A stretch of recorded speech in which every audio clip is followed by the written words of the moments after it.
Namaskar. Freedom, as we all know, is a state where we are not bound by anything or to anything. It is also a state of knowing,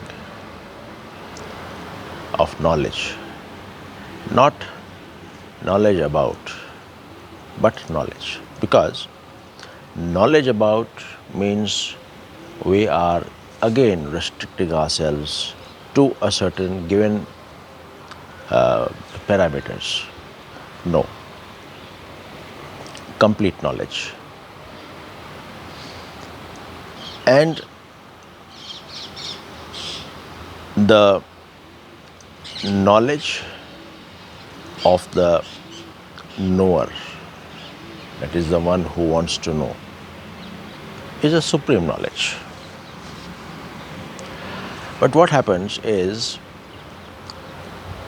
we in our daily life are so engaged with our senses, our sensual pleasures, that it is difficult to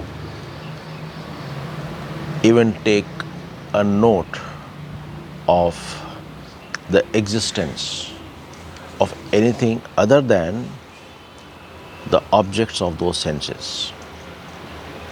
That is, if eyes are there, then objects of the eyes, that is what we are seeing.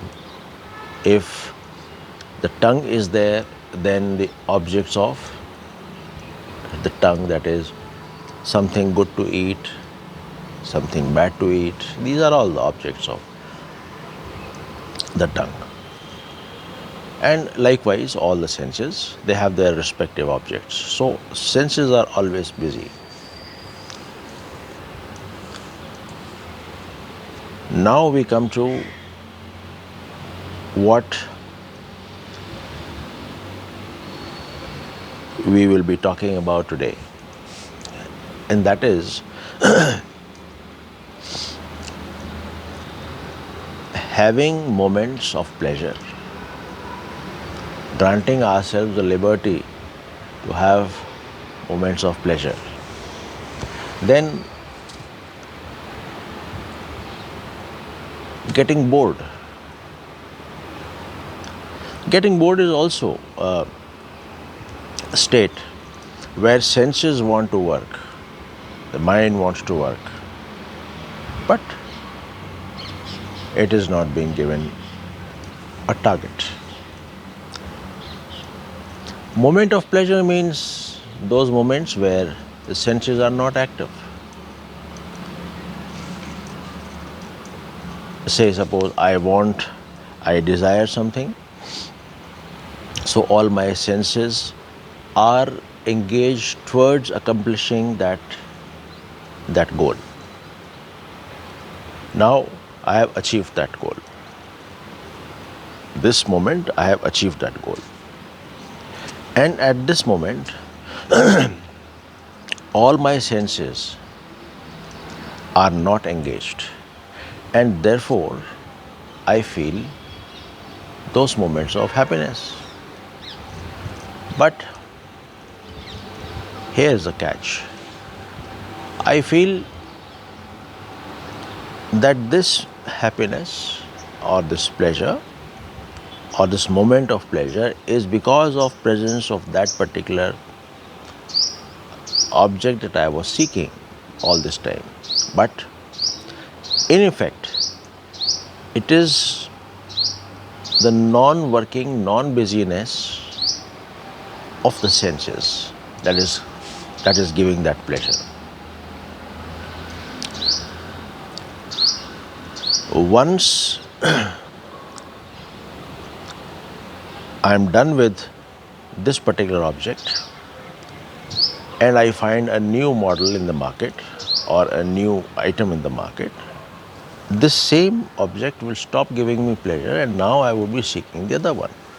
That means the pleasure or the happiness is not in the object, but in the engagement of the senses. When we sleep, our senses are disengaged, and therefore we are happy. We are we feel pleasure, recharged. So therefore, moments of pleasure are very important. And today, this is what we are denying to ourselves.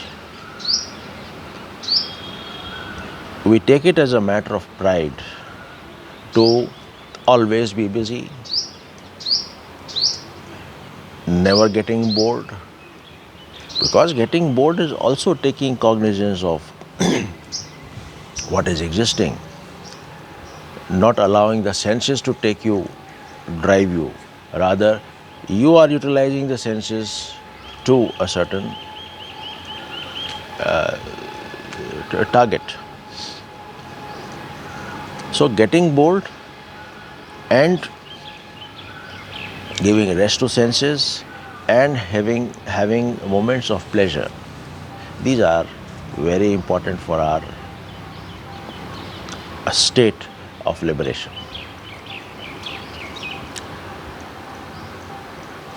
Then, when the engagement of senses is the sole definition of happiness, then what happens is we externalize our actions, emotions, and thoughts. So, whatever it is, we would externalize with a hope to, to seek a reciprocatory pleasure. Like this fellow, he's playing music so loud on the loudspeaker, thinking that the God will listen to him. He is externalizing his moments of, say, moments with God, and therefore losing the sight of God who is already existing. Same thing is happening everywhere. We are externalizing. When there is a marriage, there is loud music. DJs are there. When we have to pray, we are having loudspeakers, singing bhajans.